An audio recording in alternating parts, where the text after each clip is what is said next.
por que que a gente colapsa tal realidade, não colapsa outra, colapsa essa?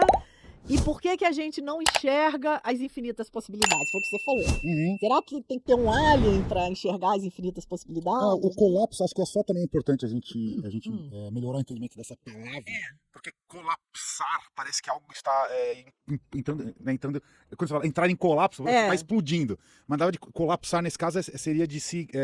Condensar. Se consolidar. Né? Seria uma consolidação da realidade. Porque às vezes a gente vê no filme a realidade está entrando em colapso. Então você vê no tá filme. acabando tudo, Você vê o rachando o universo, aquelas coisas todas. Você tem direto nos filmes da Marvel, a realidade está entrando em colapso. Então os mundos colidindo. Não é isso. Não é isso, na verdade é consolidar ou materializar ou concretizar, né? Talvez seria isso. Então, isso é o colapso. Então, só para vocês entenderem. Não, então, é bom falar porque a linguagem ela é muito limitada. Não tem como você ter uma perfeição na linguagem, né?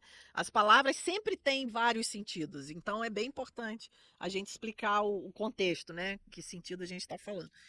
Então, mas o que a gente vê é o seguinte: a gente não consegue observar a onda de probabilidade. Quando a gente observa, a gente colapsa. Né? Ou, talvez, desculpa te interromper nisso, a gente até consegue fazer um exercício imaginativo mental de tentar prever possibilidades. Mas ele é muito limitado também. Né? Então, assim, o que eu vou fazer hoje ou amanhã? Eu tenho uma decisão a tomar. Fico no emprego ou não fico? Eu tenho essas duas. Então você fica tentando criar. Até onde você conseguir, energeticamente falando, né? Overthinking, você vai ter essa infinitas possibilidades criadas dentro de você, até o momento em que você consolida, né?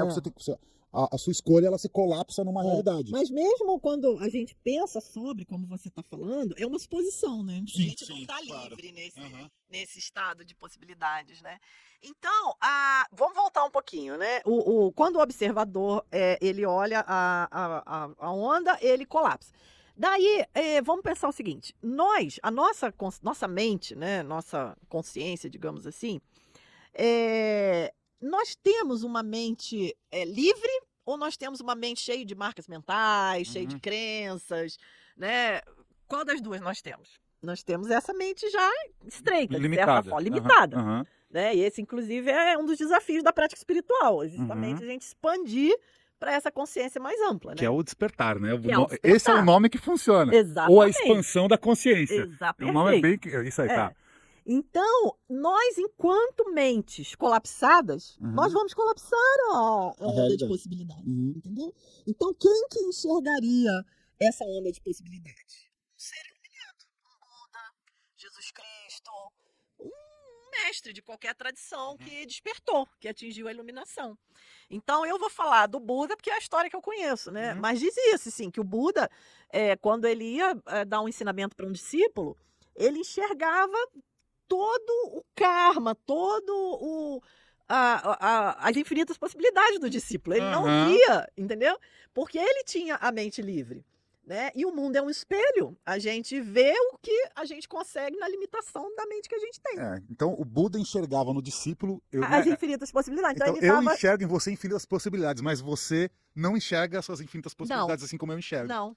A sua vida é muito mais estreita no caso do discípulo dele do que eu como mestre. Por isso que o mestre está nessa posição de orientação. A coisa certa, exatamente. Entendeu? Porque o mestre enxergando as infinitas possibilidades do discípulo, ele sabe até onde o discípulo pode chegar ou o que pode ser feito na própria vida, que o próprio discípulo não sabe, por conta da sua visão estreita, narrow. Né? Estreita. Exatamente.